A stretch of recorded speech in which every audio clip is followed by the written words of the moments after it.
je lisais... c'est qui parlait de ça? C'était un acteur afro-américain. Pas Samuel L. Jackson. Pas... si je l'adore, cet acteur-là. Denzel Washington. Denzel Washington. Il dit... Watch it. When you open your mouth, you tell the world who you are.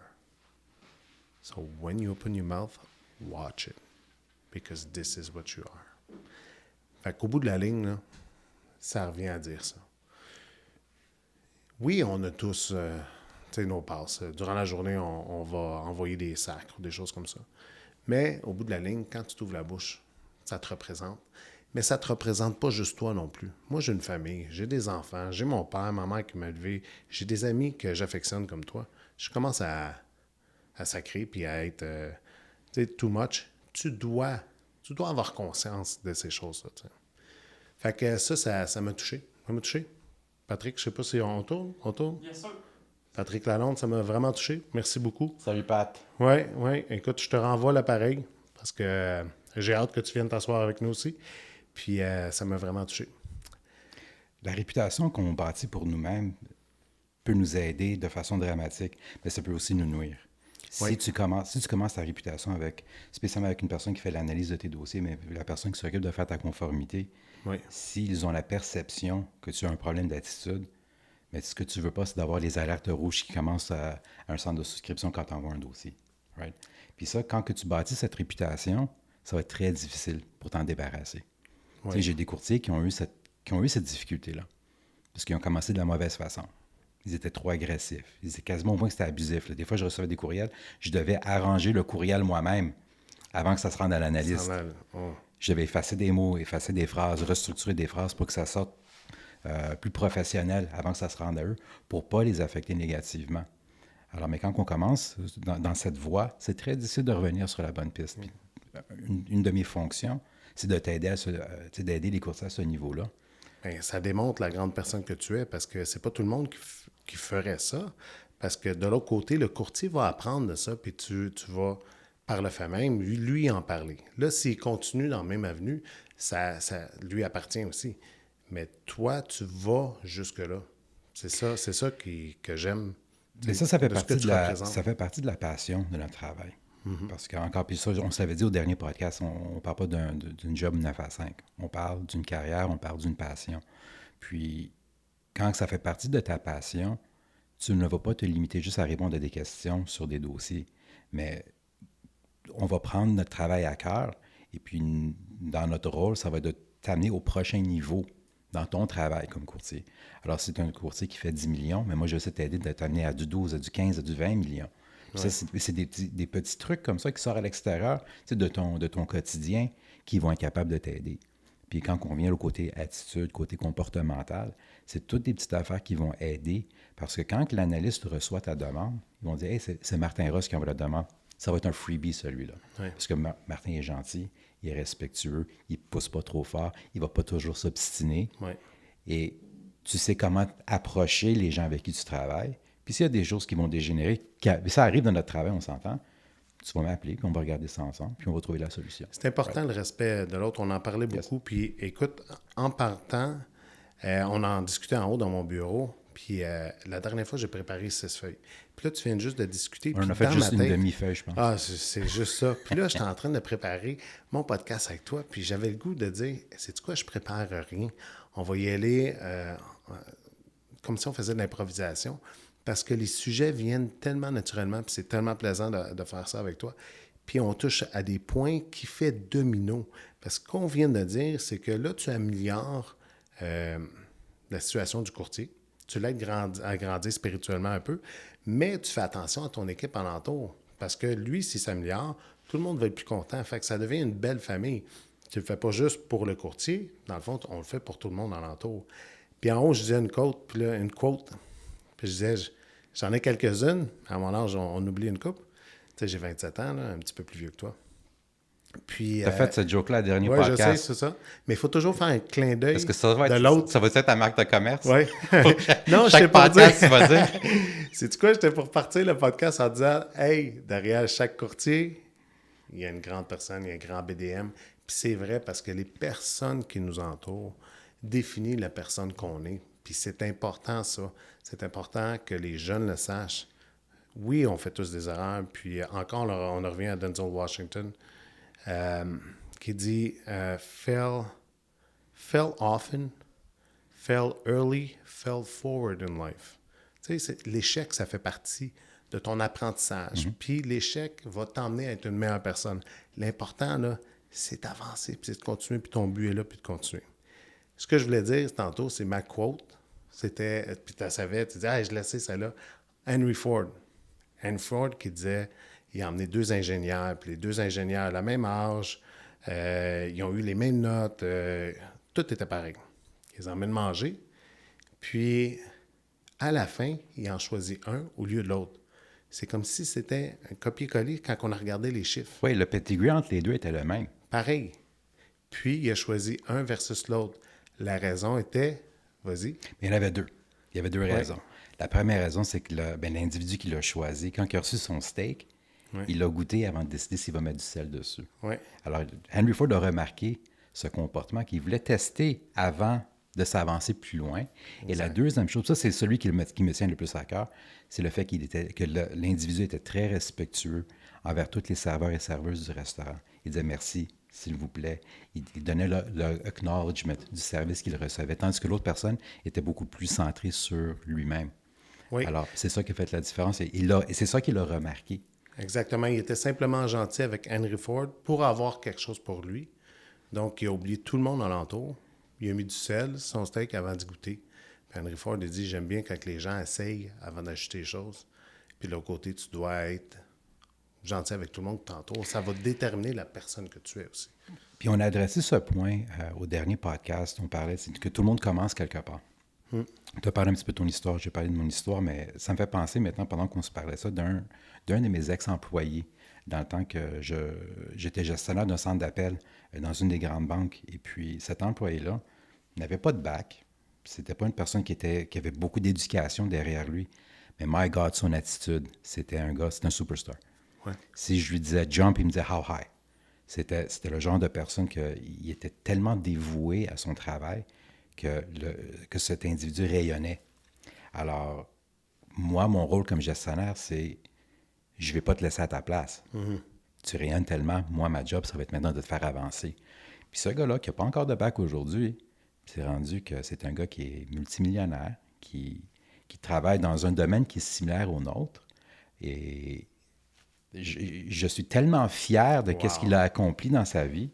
Puis il est tellement reconnaissant parce qu'à chaque fois qu'on est ensemble, puis qu'il me présente à des gens, il dit ça, c'est ce gars-là qui m'a amené où est-ce que je suis aujourd'hui.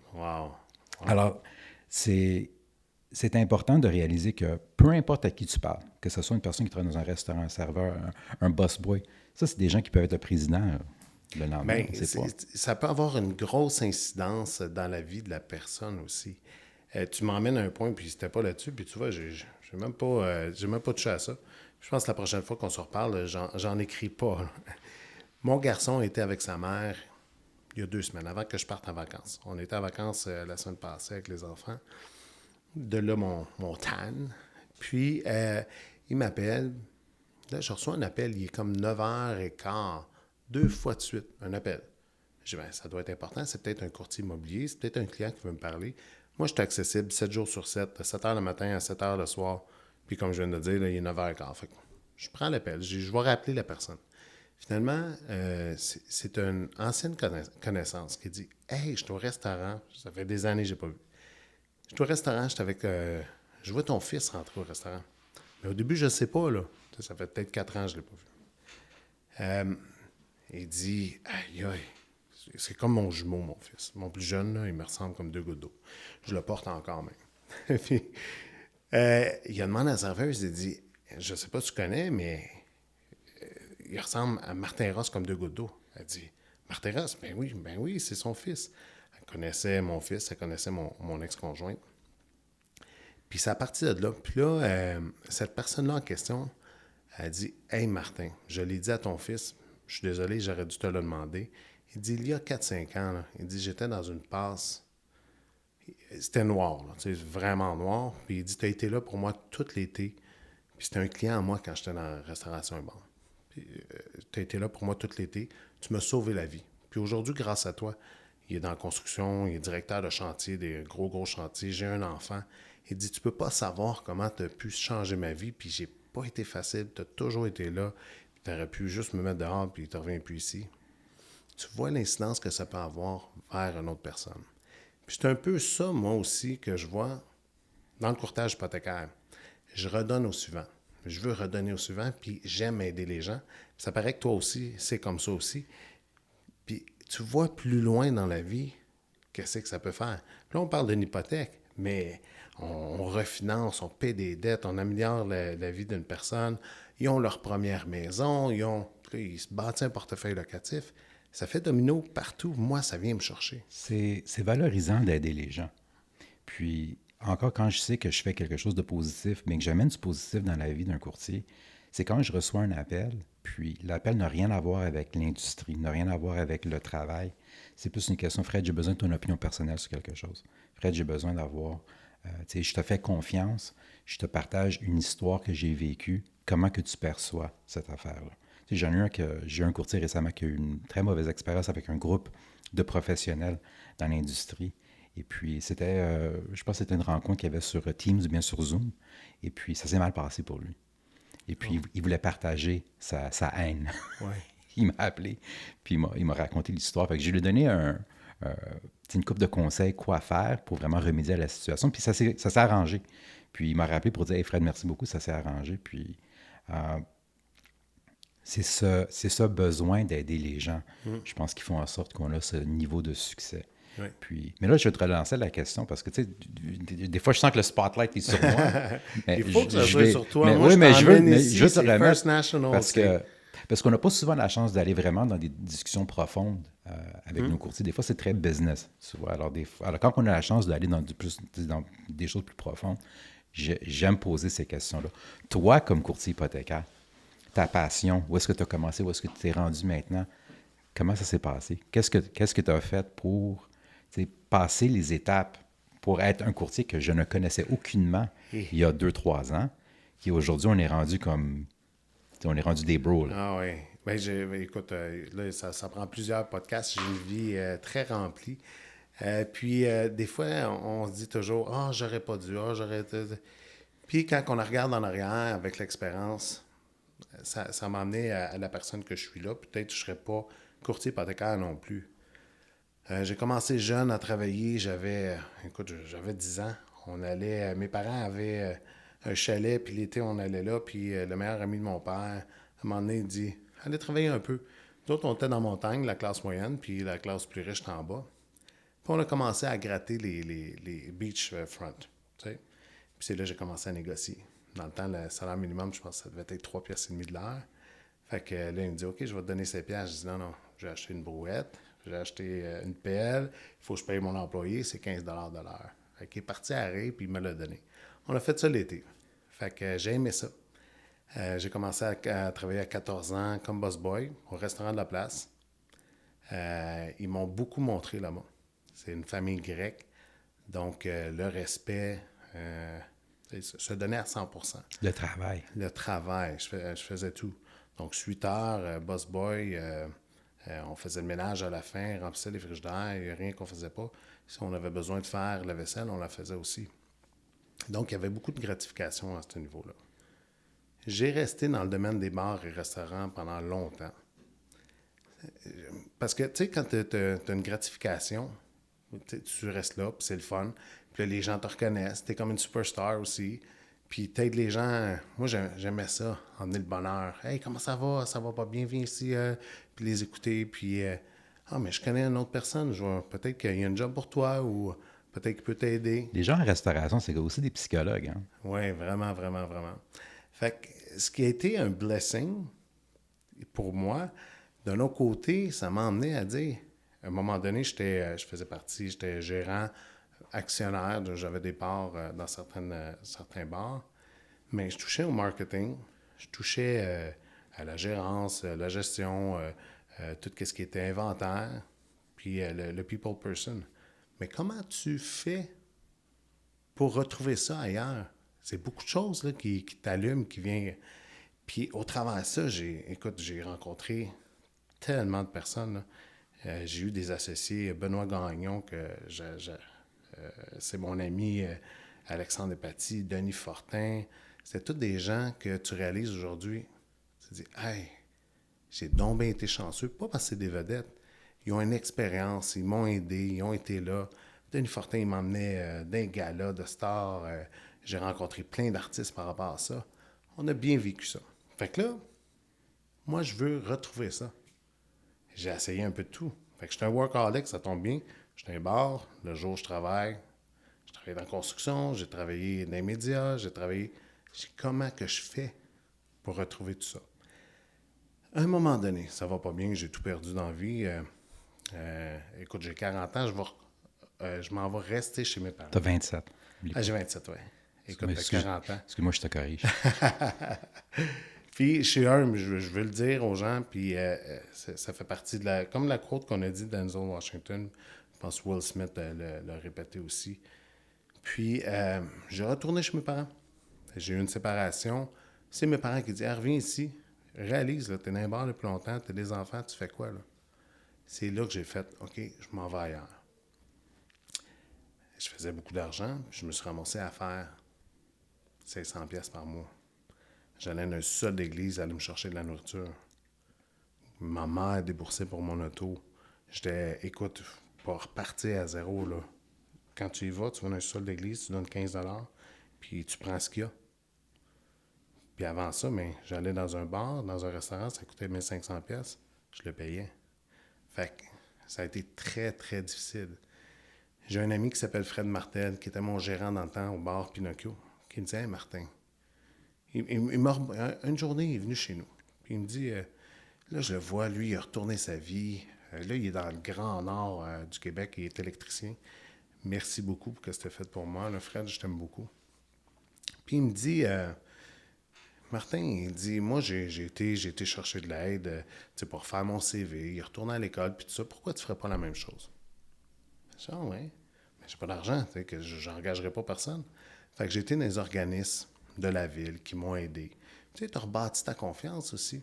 Puis là, moi, je veux avoir quelque chose. Je veux pas juste travailler pour travailler. Fait que je m'en vais là, puis je refais un CV avec les organismes de la ville.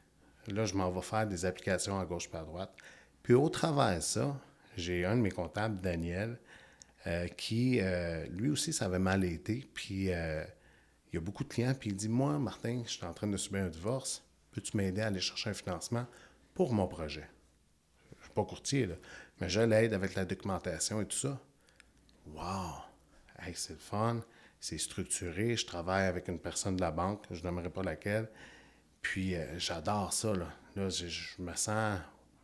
Je vais chercher, puis en plus, son entreprise, il faut faire du marketing, puis tout ça. Fait que ça m'a allumé vers le courtage hypothécaire. Puis il dit, écoute, travaille tout ça, puis je te paye ton cours. Fait qu'il a payé mon cours. Fait que là, hey, là, là, j'ai un but, j'ai quelque chose. Fait qu'entre-temps, j'étais engagé chez Bell comme conseiller stratégique médiatique. Pendant chez Bell, je me lève à 4 heures du matin, j'étudie mon cours à PHC. Durant mon break, le midi, le soir, les fins de semaine, tout le monde est dans la piscine, il fait chaud, je suis au Tim Hortons 8 heures par jour la fin de semaine. Les sacrifices sont là, mais je le veux, mon but. Jusqu'à temps que j'avais une autre équipe avant sur la Rive-Sud, puis je m'en vais vendre un des produits de Bell. Puis elle a dit, « Hey, en retour, moi je le prends, mais toi, tu viens dans mon équipe. » Ça a parti comme ça. Donc, chez Multiprêt, par la suite, j'ai rencontré l'excellent Daniel Landry. Extraordinaire. L'équipe Multiprêt a été... Wow! J'ai été... dans le temps, c'était à l'île des Serres, j'étais au bureau, j'ai rencontré les gens. C'était juste un soutien extraordinaire. Puis, j'ai parti à partir de là. Puis, avant que je passe mon cours à l'OASIC, dans le temps, j'ai aidé 2 autres courtiers parce qu'ils étaient dans le processus de... Puis, vu que j'avais tout fait ça durant mes travails, j'étais insécure, j'avais peur de ne pas passer l'examen. Parce que, tu sais, j'étais rendu au but. J'étais rendu là, j'étais rendu à 1 mètre de la ligne d'arrivée, puis je voulais pas abandonner. Fait que je dis, ah non, je suis pas assez préparé. Fait que j'aidais les autres, puis ça m'aidait en même temps. Finalement, ben, ça m'a pris plus de temps à cause de ça. J'ai passé mon cours, puis au travers de tout ça, mais j'ai travaillé ailleurs. J'ai chevauché 2 emplois, là. Courtage et conseiller stratégique médiatique. Ce qui m'a amené après ça, j'ai rencontré mon amoureuse, qui est restée sur la Rive-Nord. Joey, qui était mon ami Joey Aymon, depuis 10-12 ans, qui travaillait avec moi dans le temps dans les bars. Puis, j'ai dit, hey, j'adore ça. Moi, je suis trop loin, tu sais, Châteauguay versus la Rive-Nord. Puis, j'ai embarqué dans l'équipe Excellence par la suite. Ça a été un fit extraordinaire. C'est tout intéressant de voir pas la ligne d'arrivée, mais le trajet. Je trouve qu'aujourd'hui, tu es dans la génération qui est très, très, TikTok puis Instagram, on a tendance à focuser sur la ligne d'arrivée, sur le end result et non sur le trajet, parce que tout le monde a une histoire. Et puis, c'est important, je pense, d'apprendre à connaître l'histoire des gens avant de regarder le résultat ultime. Oui. Parce que, tu sais, on voit une personne qui a du succès, on assume que le succès était tout le temps là. Ce qui est largement faux. Écoute, je peux te dire, là, même quand j'ai commencé, puis j'avais un emploi, là, puis avec ma conjointe, on s'est tout dit. Tu sais, la communication est extraordinaire. Puis on était toutes les deux dans un temps de notre vie que, tu sais, on se rebâtissait, puis zéro argent. Je me souviens encore, des fois, on grattait nos scènes. Là. Hey, OK, on a une caisse de bière de vide. J'ai tant dans mon compte. Hein? On a assez pour s'acheter une caisse de 12. Puis là, on était tout heureux. On mettait de la musique, puis on dansait dans l'appartement qu'on avait. Puis, tu sais, fait que ça vient à dire... Il faut souvent regarder notre trajet pour apprécier ce que l'on a. J'en parlais à Joey. Il dit « Hey, félicitations, c'est extraordinaire tes chiffres cette année. Tu sais, je suis quasiment... je suis plus que la moitié que ce que j'ai fait l'année passée. » Puis genre, je suis pas rendu où c'est que je veux. C'est correct de le dire. Mais il dit « Mais voyons donc, regarde. » Puis là, ça m'a fait réfléchir. Wow! Ouais, c'est vrai. Puis là, ça m'a fait réfléchir à quand j'allais acheter mes provisions, là. Puis j'avais pas l'argent. Puis là, quelques années plus tard, je suis là. Dans les sous-sols d'église, tu m'avais raconté aussi. Ça, l'église. Je veux le partager au monde. Je veux dire, écoutez, c'est dur. Il faut continuer. Il faut investir en soi-même. Puis laissez-vous pas... Souvent, les gens l'entourent, pas par méchanceté, là, mais souvent, c'est peut-être pour protéger l'autre. Ah non, fais attention aussi. Non, tu as un but, là. Mais fais ton plan pour y aller au but. Puis même si tu n'avances pas, là, aie l'impression d'avancer. C'est important de faire face à des choses difficiles dans la vie, parce que c'est ça qui bâtit le caractère. Ouais, c'est ça qui bâtit ta colonne. Oui, puis l'appréciation. Yeah. Tu sais, I'm very grateful for what I have right now. Puis des amis que j'ai. Puis tu sais, la gratitude, il faut le dire aux autres. Merci. Merci d'être là, Fred. Tu sais, quand on a parlé, tu sais, hey j'aimais ça. Quand je reviens, j'ai un spot là. OK, j'y vais, je suis là. On l'a séduit, je pense, la journée du premier podcast, on l'a séduit. Oui, avec Jay. Avec Jay, notre caméraman. On le voit pas, là, on le verra tantôt. Mais merci beaucoup. J'étais comme, wow. Puis j'ai eu plein de bons commentaires. Autant dire, il est tombé un beau bonhomme, lui. Que wow, ça vient nous chercher, c'est le fun, vous êtes vrai, on comprend. On va pas très technique, là, c'est pas ça le but. Là. Ben, honnêtement, ma première peur, c'était ça. Mm-hmm. C'était qu'on aille trop dans le côté bancaire, dans qu'est-ce qu'on fait, trop le côté financier, puis qu'est-ce que First National fait, qu'est-ce qu'ils font pas.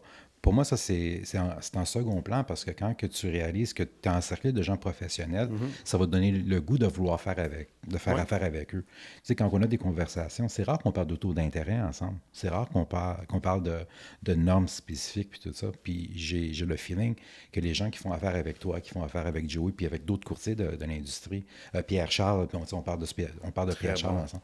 Très chic type. C'est un très chic type. Il n'y a pas de discussion de taux d'intérêt. C'est une question de service, c'est une question, c'est quoi le feeling que j'ai quand je fais affaire avec cette personne? Mais premièrement, je le dis souvent, là, je l'ai dit dans mes vidéos, le mot là, principal, c'est « ça dépend ». Moi, on a parlé tantôt, le quote de Henry Ford. On est, mettons, pareil, moi et toi. Il y a quelque chose qu'on n'a pas de pareil, c'est sûr en quelque part. Donc, ça dépend. Tu as peut-être un paiement d'auto plus élevé. Donc, chaque profil est différent d'un autre. C'est comme un emprunt digital. Oui, il y a des similarités. Tu es salarié, tu ne fais pas de temps supplémentaire. Bon, OK, on prend même pas une moyenne, puis on y va, puis c'est facile d'emploi, puis facile, façon de parler, là. Mais de l'autre côté, ça dépend. Donc, moi, je ne parle jamais de taux d'intérêt. La raison pour laquelle, c'est selon ton profil puis ton projet. As-tu un locatif? As-tu une maison? C'est-tu un condo? Si ton condo, tu veux vendre un condo, mais tu as des frais de condo à 600 par mois, ça vient changer. Puis chaque institution financière aussi a sa niche. Donc, First National, extraordinaire. Il y en a d'autres que des niches pour des locatifs. Donc, selon ton projet et ton profil, on va déterminer quelle institution financière est la meilleure pour toi. Et à l'intérieur de ceux-ci, on va voir quelle offre le meilleur terme. La pénalité, on en parlait la dernière fois, c'est très, très important. Je l'ai marqué ici, je veux qu'on en reparle parce que ça, j'en ai. Pourquoi qu'on va chez First Nat? Un 5 ans même fixe actuellement, là, que, hey, si jamais dans 3 ans, je brise mon terme, mais les pénalités sont très, très, très, très basses. Bien, c'est pour ça qu'on avait commencé à partager les informations sur ce que les journalistes disaient sur les institutions financières, parce que les gens étaient tellement habitués à leur institution financière normale, avec qui ils ont fait affaire pendant des années, depuis leur jeunesse même. Mais je te dirais, la problématique avec ça, c'est tu commences à développer une vision assez étroite sur ce qui se passe alentour de toi. Oui. Et c'est comme si on dit, ça c'est la photo, mais tu fais juste regarder cette portion de la photo. Sais-tu à quoi ça me fait penser? Ton père, mon père. Moi, mon père, c'est un gars de GM. Des GM. Il y avait juste des Pontiac. Tu sais, dans le temps, là, il n'allait pas voir Ford. Oh non, Ford, c'est un compétiteur. Non, je ne veux pas. Là. They missed out on something. Tu sais, ils ont passé à côté de quelque chose. L'important, c'est de vérifier. Va faire un essai. Tu sais, va faire un essai routier, prends-les toutes. La nouvelle Honda qui est sortie, la Toyota, tu ne le sais pas. Tu sais, fait que c'est un peu le même, les institutions financières. Je te dis pas de toutes les essayer, c'est pas comme ça. Mais sois ouvert à vérifier. Parce qu'aujourd'hui, ton profil, ton projet, la situation économique fait que, hey, c'est quelle la meilleure pour toi là? Fait que ferme-toi pas. C'est toutes des bonnes institutions financières. Toutes. Et vérifie. Vérifie en ce moment, c'est quelle qui t'offre le mieux pour toi. Puis peut-être qu'il y en a une qui t'offre mieux, mais pour toi, moi, je veux aller vers elle. C'est ça qui est important. Écouter son client. Ultimement, c'est ça l'avantage d'avoir un courtier hypothécaire. Parce que le courtier connaît toutes les institutions financières. Alors, à la place que le client magasine chaque place et fasse le tour de toutes les institutions financières, il pose des questions, on prend le téléphone, etc. Mais le courtier, lui, a déjà la base d'informations sur tout le monde. Oui. Et après ça, on va voir ce qu'on a, l'effet entonnoir. On va commencer avec 20 institutions financières, puis on va finir avec 3 qui fitent le profil du client. Et par la suite, ça va être, mais c'est laquelle des institutions va avoir les meilleures conditions? Alors, ultimement, pourquoi faire tout ce travail-là quand tu as une personne qui est spécialisée là-dedans? Puis ça revient à notre premier podcast quand on parlait du spécialiste. Oui, exactement. Versus le généraliste. Oui. Alors, c'est pour ça que moi, je vais toujours encourager les gens de parler avec un courtier hypothécaire. Et on commence à voir dans les statistiques. On avait dernièrement une rencontre avec un économiste.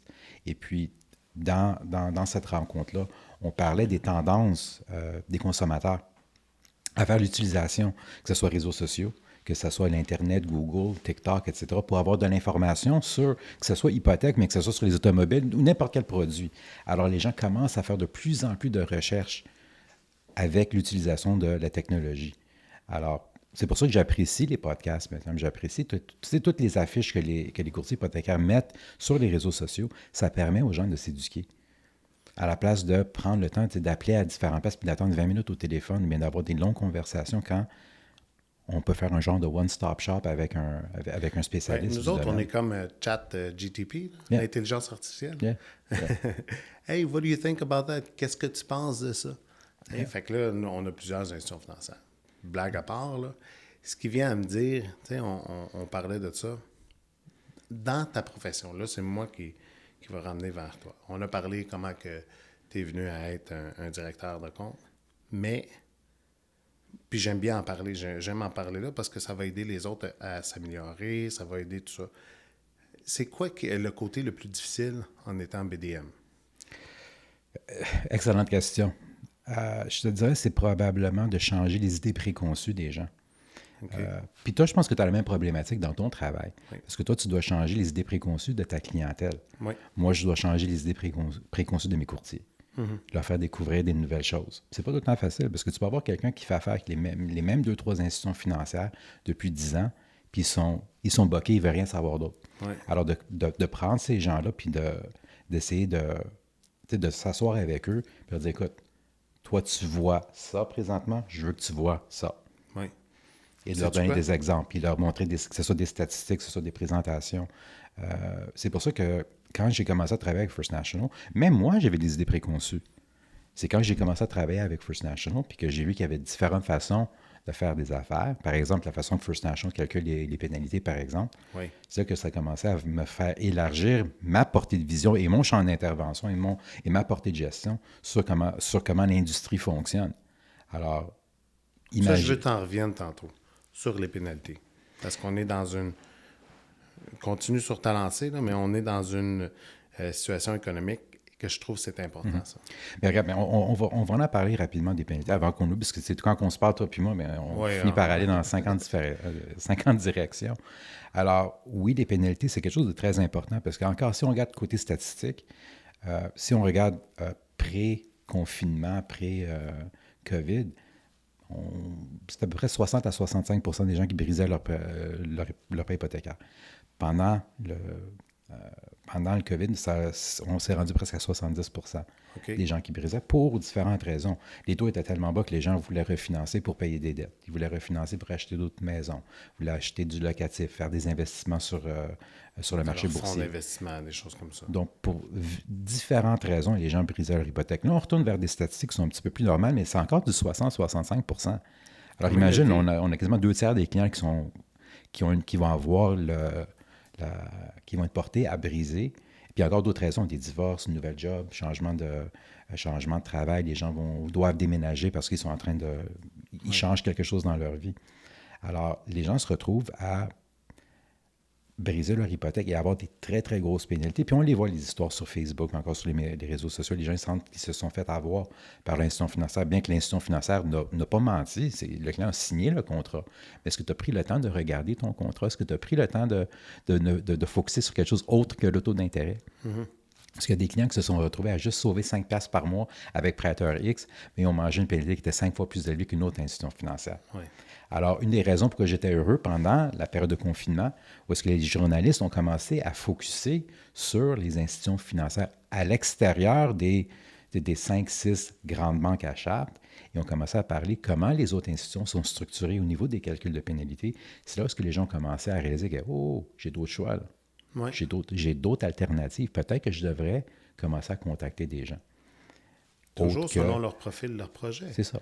Autre que la personne à qui ils sont habitués de parler en succursale. Alors, chez First National, et la raison pourquoi nos pénalités sont largement moins élevées que la plupart des institutions financières, c'est que les grandes institutions financières, quand ils vont faire le fameux calcul de différentiel, ça va être basé sur le taux affiché au moment que tu as pris ta transaction. Alors, même si tu as signé un taux de 1,99, mais le taux affiché au moment que tu as signé ton hypothèque était à 5 points quelque chose. Oui. Alors, le différentiel va être basé sur ça. Tandis que chez moi, c'est sur le taux contractuel. Alors, si tu as signé à 1,99, je calcule ta pénalité basée sur 1,99.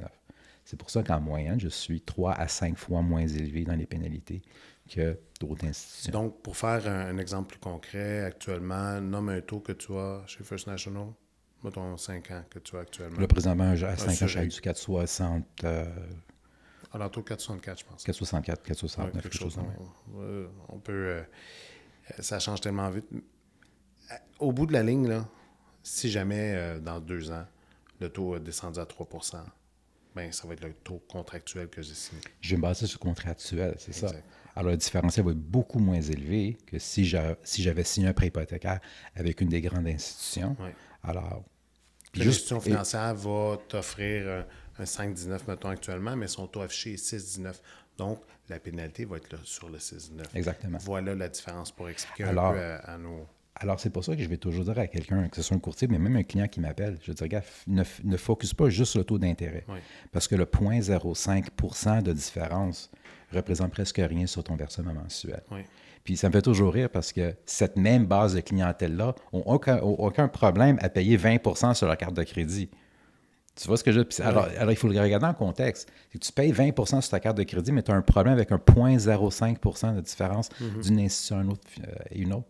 C'est pour ça que je dis, tu sais pourquoi les chevaux ont des blinders? C'est quand ils font de la course, c'est parce qu'ils voient 7 fois plus gros qu'un être humain.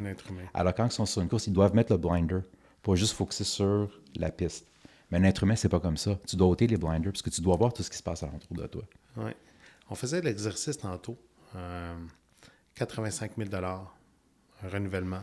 Ah, c'était justement juste en haut, dans le bureau. 5,19 versus un 4,99, on a dit? C'était ça? Le client était en train de... Il voulait du négocier. Je pense, par mois, c'est ça. C'était une différence entre 4,99 et 5,14 comme taux d'intérêt. Et puis, le client était prêt à partir de l'institution. Là, c'était rendu la grosse négociation pour les taux. Là, j'ai dit au courtier, je dis, attends une seconde. Là. Sors ta calculatrice, on va faire la différence.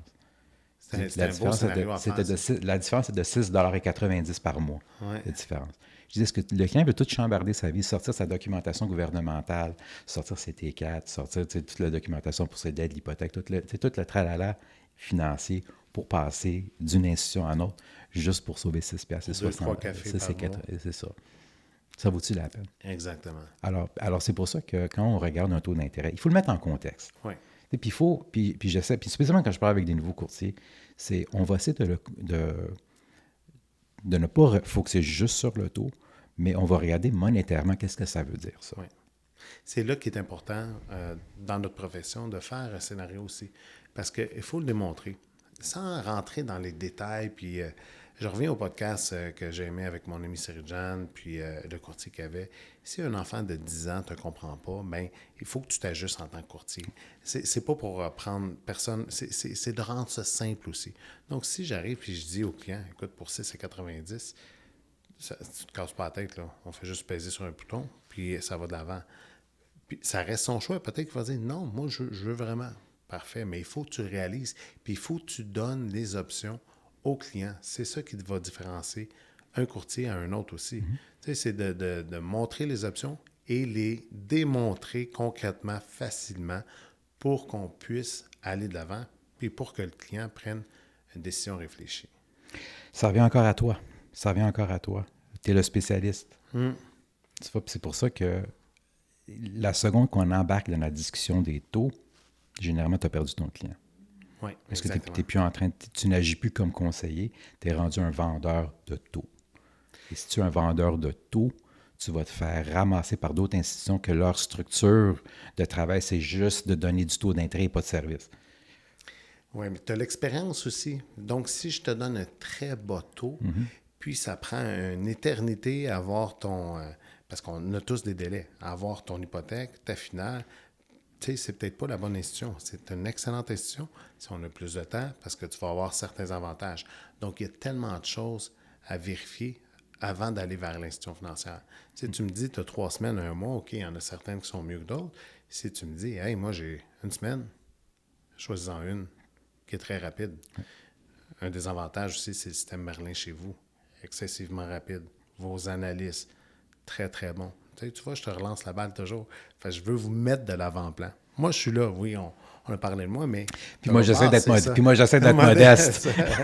Bien, je vais te demander, OK, de l'autre côté, là, quelque chose de fun, c'est quoi dans ta job qui te fait « wow » à l'envers, à 180 degrés, qu'est-ce qui est difficile, que « wow », c'est quoi que tu aimes le plus? Ça va revenir beaucoup le plaisir que j'ai à aider les gens.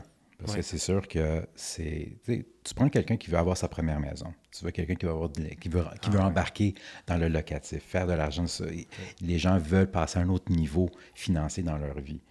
Et d'être capable d'aider un professionnel de la matière, puis de les aider à aller aider les gens, mais ça me valorise.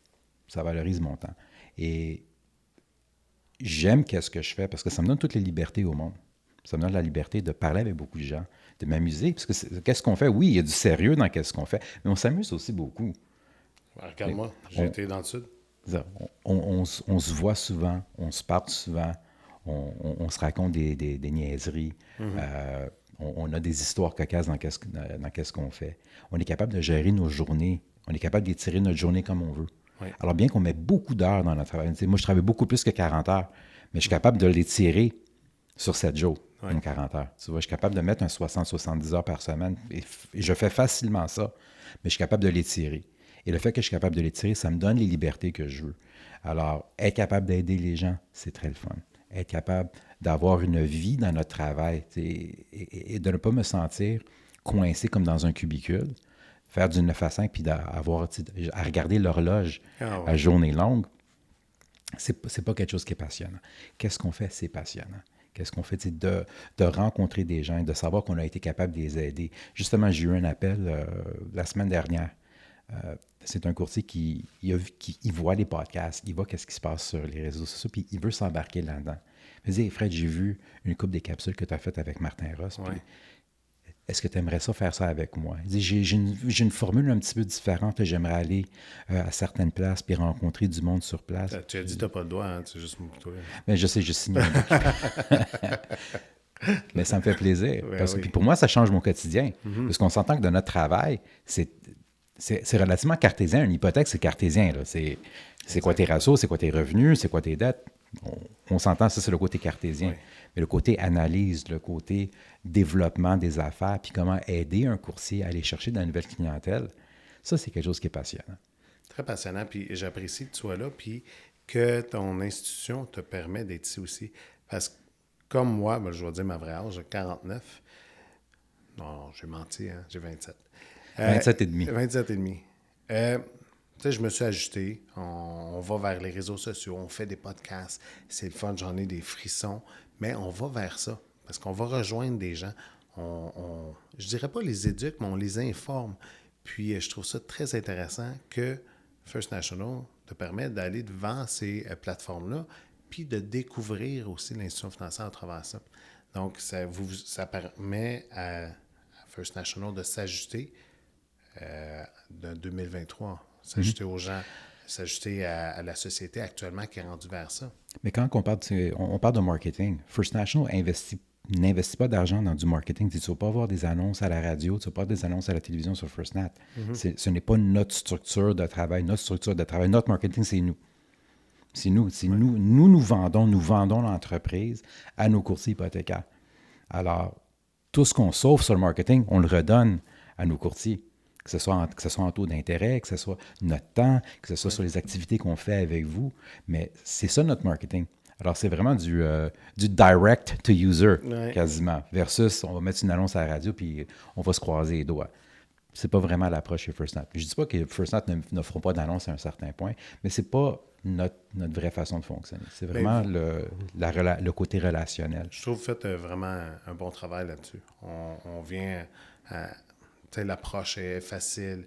Comme j'ai dit dans le dernier podcast, je commençais puis j'étais traité comme quelqu'un qui faisait 10, 15, 20, 25 millions. Tu sais, je me suis senti pris en charge. C'était vraiment encourageant d'aller vers... Même moi, je connaissais pas ça avant. Tu sais, j'avais des idées préconçues. Souvent, les gens vont me dire mais qu'est-ce qui arrive si jamais ça fait faillite? Qu'est-ce qui arrive? Bien là, c'est une virtuelle. Il va arriver quoi avec mon argent? Mais c'est eux autres qui prêtent de l'argent. Oui. Puis on ne change rien, on fait juste la prendre dans ton compte de banque.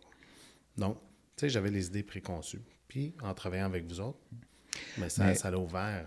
Mais regarde comment ça a commencé. Parce que notre relation a commencé avec First National, mais ça a commencé entre nous. Oui. Ça a commencé entre nous. Exactement. C'était le contact qu'on a eu. Et c'était une conversation qui était le fun. Oui. Et puis, c'est ça qui a permis de vendre First Nat. Alors, dans nos valeurs chez nous, c'est une valeur qui est très humaine. Alors, oui, on vend les produits, on vend les avantages de nos produits, puis notre souscription qui est rapide, puis notre technologie qui est à la fine pointe. Vraiment. Mais fondamentalement, notre valeur numéro 1, c'est le contact humain. C'est pour ça, puis comme tu l'as mentionné, que tu sois un courtier qui est à son premier dossier ou à ton 1000e dossier, je vais te donner mon temps. C'est pour ça qu'à chaque 2 semaines, on fait une rencontre sur Teams avec toutes les nouvelles accréditations. Donc, n'importe qui devient courtier, vous allez avoir notre temps. Puis après cette rencontre-là, c'est là qu'on dispatche à si tu Fred, ton directeur de compte, si tu Anthony, si tu Caroline, si tu Ben, si tu Alexandra, qui va s'occuper de toi. Et par la suite, chacun va prendre la relève sur cette relation avec l'individu. Alors, peu importe Je reviens sur le point que tu sois un courtier de 50 millions ou mais tu es à ton premier million, we don't care. Ça, tu vas avoir notre temps. Et c'est ça la chose qu'on vend le plus chez FirstNat. C'est pas nos budgets, c'est pas les sorties qu'on fait, c'est pas tout le côté produit qui est sensationnel. Fondamentalement, c'est nous. La relation. Yeah. Ce qui vient à me poser une question. Une des questions que j'avais là, on va être obligé d'en faire un autre, je te dis, Fred. Allez, c'est trop bon. Quand je reviens de Los Angeles, on va Quand tu reviens de Los Angeles, on fait ça. Écoute, quand j'étais... Puis je vais en parler, j'étais en vacances, puis je vais parler pour les nouveaux courtiers. C'est quoi que tu pourrais donner comme conseil aux nouveaux courtiers? Donc, qui va les aider, eux autres, au travers de First National, mais qui vont les aider partout au travers des autres institutions financières aussi. C'est quoi les conseils que tu pourrais leur donner au début? Bien, premièrement, c'est ne te sens jamais seul. Beaucoup de commentaires que j'entends des nouveaux courtiers, spécialement quand ils m'appellent, « Écoute, je m'excuse de te déranger. » Oui. Tu me déranges pas. C'est mon travail. Je me fais payer à être dérangé. Donc, ne sois pas gêné ne sois pas gêné, leur BDM. Ne sois pas gêné, ça fait partie de notre travail. Notre rôle, c'est de t'éduquer dans le marché du courtage hypothécaire, c'est de t'éduquer par rapport aux produits, par rapport aux normes, même si c'est relatif à quelque chose qui se passe à l'extérieur de FirstNat, qui est plus côté économique puis tout ça. Je suis ici pour t'aider. Alors, ne te sens jamais gêné de nous contacter. Si tu veux m'impliquer dans des rencontres, si tu as des réseaux avec des gens avec qui tu travailles, je vais m'impliquer. La semaine dernière, j'étais avec un courtier, avec un groupe de courtiers d'assurance. Oui. C'est un nouveau courtier qui récemment a eu son permis, mais elle fait affaire avec un groupe de courtiers d'assurance. Tu étais là avec? Je suis là avec elle. Bien, on l'a fait, oui, moi, quand tu as commencé. Il y a un an, quand j'ai commencé. On l'a fait avec des courtiers immobiliers. Chez François McKay, un excellent... que ce soit des courtiers immobiliers, que ce soit des courtiers en placement, des planificateurs financiers, que ce soit des courtiers en assurance. I don't care. Ouais. Si je peux t'aider, pour pas que tu te sentes seul, pour pas que tu sentes que j'ai plein de dossiers à faire puis je ne sais pas comment les faire, je suis ici pour t'aider. Si je peux t'aider à closer des transactions, je vais t'aider. Ça, c'est ma profession. Ça, c'est ma spécialité. Souvent, moi, quand j'ai commencé, je me disais, j'appelle-tu mon chef d'équipe ou j'appelle mon directeur de compte? J'appelle qui? Là, tu ne veux pas poser une mauvaise question. Puis ça, c'est une des choses que je dis à mes clients. La seule mauvaise question, c'est celle que tu ne poses pas. Donc, gêne-toi pas, là. Appelle-moi. C'est la même chose de l'autre côté pour les nouveaux courtiers. Donc, c'est certain au niveau de tes démarches, ta structure de courtier hypothécaire, ton chef d'équipe, si jamais je vais envoyer mon dossier vers First National, bien, appelle tout de suite ton directeur de compte, pas nécessairement ton chef d'équipe. Moi, c'est le même que je l'ai vu, c'est le même que tu bâtis la relation aussi vers ça. T'sais, moi, c'est ça que je dirais. Puis, c'est ça qui va te faire avancer aussi, puis apprendre. Puis, prends des notes, prends-en beaucoup de notes. Il y a le deuxième point aussi. Le deuxième point, puis si on l'a adressé en début du podcast, c'est le côté du respect, l'attitude, le comportement. Peu importe combien tu crois à ta transaction, ultimement, ce n'est pas toi qui prête l'argent, c'est le prêteur qui prête, qui va donner l'argent. Alors, le prêteur a ses règles. Le prêteur a ses normes à respecter. Alors, s'il y a quelque chose qu'on ne peut pas faire, ça ne sert à rien de t'obstiner. Reste gentil, reste respectueux. Bâtis une bonne relation avec la personne qui analyse, puisque ultimement, c'est pas moi qui décide si ton dossier passe ou non. Moi, je suis juste un outil. Les gens, puis ça, je l'ai toujours dit, les accolades, ça s'en va aux gens de souscription, les directeurs de crédit, les analystes de documents, les chefs d'équipe. C'est eux autres qui méritent toutes les accolades, parce que c'est eux autres qui vont prendre la décision. Alors, s'il y a quelque chose qui ne va pas dans ta direction, quelque chose qui est une décision avec laquelle tu n'es pas heureux, ça ne sert à rien à transformer ça en chicane. Écoute, tu m'emmènes à fouiller dans mes côtes. Ça disait, il y a une personne que je lisais, puis il disait, tu vas dire, lorsqu'une personne va parler, puis elle va dire, ah, c'est de la faute à lui, c'est de la faute à tel, c'est de la faute à cette situation-là. Tu vas déterminer la personne si elle va avoir du succès plus tard ou non. La personne qui va dire, c'est de ma faute, en premier lieu. Donc, elle va réaliser qu'est-ce qu'elle fait et elle va apprendre de cette erreur-là. Donc, la personne va dire, excuse-moi, c'est ma faute, j'aurais dû t'appeler avant, est-ce que tu peux faire quelque chose pour moi? Déjà là, en partant, tu vas voir que la personne va avoir du succès. Fait que si je peux donner un conseil au courtier, au nouveau courtier ou n'importe qui, dans n'importe quelle situation, toujours vérifier, hey, comment j'ai monté le dossier? Comment je suis arrivé à cette situation-là? Qu'est-ce que j'aurais pu faire? Donc, si le dossier est rendu là, il y a des étapes avant. Comment ça s'est rendu là? Puis comme tu as dit, la banque est compréhensible. Tu sais, quand on explique des choses, mais il y a des règles. Puis les gens pensent des fois, la banque, oui, elle ne tiendra pas compte de cette condition-là. Non, elle va la laisser là parce qu'elle a une conformité. Puis elle va l'expliquer pourquoi elle a pris la décision. Donc, tout dépendamment des institutions financières aussi, mais ils ne les enlèvent pas, là. Ils ont des règles. Ça ne se plie pas, cette table-là. C'est comme toi, tu es un courtier hypothécaire, tu as des règles à respecter pour maintenir ton permis de courtage. Right? Même chose pour les prêteurs. Même chose. On a des règles à respecter pour qu'on soit conforme. Alors, ce conseil-là, ça revient souvent. Travaille avec ton prêteur, pas contre ton prêteur. Hey, je vois le caméraman qui est dans son entour de la caméra. Je vais t'envoyer avec des rafales de questions. Let's go. Nice, really nice. Je vais commencer à regarder. Moi, je vais dire à tout le monde, j'adore ce livre-là. Je ne sais pas si tu l'as lu, là. Non, incroyable. Mais ça me dit quelque chose. C'est des barrières qu'on se met soi-même. Puis ça l'aide à progresser en avant parce que le seul ennemi, c'est toi. La seule personne qui va te mettre une barrière, c'est toi. Celle qui va, comment je pourrais dire c'est impossible. Ou la perception des autres, c'est nous qui la mettons devant. Très bon livre pour aller de l'avant. Lisez un livre par semaine au moins. Rafale de questions. Je vais sortir la Bible. Favorite color? Black. Well, Ah, le noir, c'est l'absence de couleur, alors je dirais bleu. c'est correct. OK. Movie? Godfather. Book? Oh, wow. Quel que je te dirais? The Monk That Sold His Ferrari. Oh, really good book. Seriously. Ça, on a vu. Futur projet. Personnel, là. Je veux pas que... Personnel. Qu'est-ce que c'est? Voyage. Personnel, tu sais. Projet d'investissement immobilier. Nice. Yeah. J'aime ça. On en parlera plus tard. Et j'ai peut-être besoin d'un courtier. I like it. Qui t'a impressionné le plus dans ta carrière passée dans l'industrie? Dans l'étude du courtage. Oui. Qui m'a impressionné. Dans le passé. Je veux pas, I don't want to put you on the spot. Je veux pas te mettre dans un coin de mur. Dans le passé. Tellement de noms à donner. Pas en nommer plus qu'un. Si je t'en donne un vraiment qui ressort, puis ça, je pense que beaucoup de personnes qui font mon travail, ce nom va ressortir souvent, c'est Emilio Tamaro. Emilio qui était, selon moi, le BDM des BDM. Okay. Ça, c'était un chic type qui était vice-président d'un de mes compétiteurs. Mais Emilio, God rest his soul, il est décédé depuis quelques années. Emilio était une personne qui, si moi j'avais besoin d'un conseil dans ma carrière, je pouvais parler avec Emilio. C'est une des premières personnes qui a appris que j'étais embauché comme développeur dans l'industrie, dans le temps que j'étais à la Banque nationale. Quand il s'est présenté, il était tellement gentil. Il m'a donné des conseils. C'était comme un papa pour tout le monde. Il donnait au suivant. Oui, c'est ça. Ouais, un bon godfather. Alors, je te dis que quand il est décédé, puis ça va toujours me toucher, l'église, c'était standing room only. Les gens étaient jusqu'à l'extérieur de l'église. On parle d'une grosse église en plus. Quand je te dis un chic type, c'était un chic type. Puis, actuellement, la personne excusez-moi l'anglicisme, you look up to, la personne que tu regardes, un genre de mentor ou de référence, tu vas revenir, que ce soit pour le personnel ou pour ta business.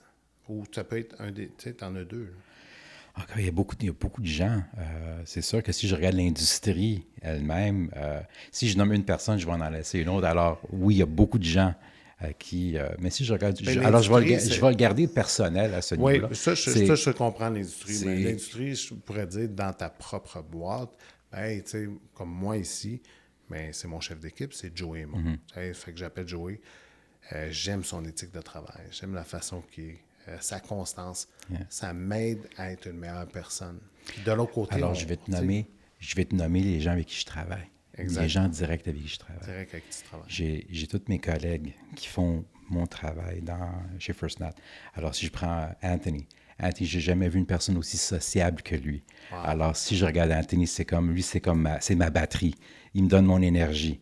Je regarde Caroline. J'ai jamais vu une personne aussi ordonnée que Caroline. Je regarde Alexandra. Alexandra, c'est comme mon chef d'équipe quasiment. Si je veux une belle présentation, je me tourne vers Alexandra. Si je regarde Ben Ben, c'est Monsieur Technologie. Moi, je suis un gars de vieille école. Quand ça vient, moi, je suis un old school developer. Quand je regarde Ben avec tous ces outils technologiques qu'il utilise, my God, this guy's a superstar. Puis, et last but not least, Nicolas Iacovelli, qui est notre gestionnaire. C'est Monsieur Leadership. C'est une personne qui a un charisme immense, une personne que je considère un ami aussi et un mentor aussi. Wow. Et ça, c'est pour mon environnement de travail. Mais si je regarde mon environnement... Happy birthday, Nick. It's his birthday. Yeah, it's his birthday. Happy birthday, Nick. Bonne fête, Nick. Et il est supposé de passer. Il est supposé de passer au bureau. Tu le dois le dire? On a des cigares, puis... Oui, c'est ça. Alors, j'espère qu'il va passer. Mais si je regarde le côté personnel, c'est mon père. Wow. Mon père a 84 ans. Il travaille encore à temps plein. Wow. À 84 ans. Tu m'en parles souvent, puis c'est tout à ton honneur. Mais si je travaille fort, c'est à cause de mon père. C'est pour ça que tu ne vas jamais me voir me plaindre sur le travail fort, mais faire plus beaucoup d'heures, mais travailler 7 jours semaine. Quand j'ai grandi, j'ai presque pas vu mon père. Mon père travaillait 7 jours semaine. Il a seulement arrêté de travailler 7 jours semaine quand ma nièce Emma est née. Là, elle a 13 ans. Alors, mon père avait 71 ans quand mon père a été travailler 7 jours semaine. Wow. Imagine. Vraiment. Alors, je dis à mon père, mais papa, pourquoi tu n'arrêtes pas? Tu peux te permettre, on s'occupe de toi, il y a money, il n'y a pas de... Il dit, Fred, j'ai 2 choix. Il dit, soit que je vais au travail, il dit, soit que je reste à la maison, puis ta mère va me tuer. Je dis, have a nice day at work, Dad. Ça fait penser à mes parents, puis I look up to my parents also. Moi, mes parents, au niveau personnel, c'est la même chose. Une chose, tu as mentionné, Los Angeles, tu vas travailler. Est-ce que tu arrêtes de travailler? Si je peux dire, moi, je renchérirai là-dessus après, mais... On fait notre possible pour... Tu sais, quand on est en vacances, nos ressources humaines veulent qu'on déconnecte. Oui. Alors, il y a toujours quelqu'un qui va me remplacer si je quitte pour des vacances, mais je te cacherai pas. Mon téléphone est toujours avec moi. Je sais. Je vais toujours checker. C'est pour ça que je voulais je check tout le temps. C'est pour ça, parce juste que c'est toujours accessible. Juste pour être Puis c'est pour montrer ton professionnalisme. Puis de l'autre côté, j'ai parlé des nouveaux courtiers. J'ai été en vacances, ce qui nous permet de travailler à l'extérieur. J'étais en vacances avec la famille 6 jours. C'était extraordinaire. Mais j'étais sur la beach avec mon téléphone, puis mon ordinateur. Donc, mes clients s'en sont jamais aperçus. J'ai des adjoints qui ont pris un peu plus le relais, mais j'ai eu des plages horaires. Mettons, le matin, je me levais tôt, je travaillais le midi, retour d'appel, fin d'après-midi, soit travailler un petit peu pendant que les enfants dormaient. Le monde va dire « Hey, c'est pas des vacances? » C'était des excellentes vacances. Mais c'est le genre d'implication que, comme tu viens de le dire, it's never too far, c'est jamais trop loin. On regarde, on est là, puis on travaille parce que c'est une passion. Puis on se laisse sur la passion. On se laisse sur la passion. Si tu as la passion pour ce travail, tu peux tout faire. J'ai l'impression qu'on est à radio, puis là, hey, il faut aller à une pause, On a fini part 2. On a fini part 2. Part 3 va venir bientôt. Merci beaucoup, Fred. Merci sérieusement, c'était un plaisir. Ça a passé comme si ça faisait 1 minute, 30 secondes. Puis c'est un plaisir de partager ce moment-là avec toi. Merci à toi. Merci à toi, First National. Toujours un plaisir.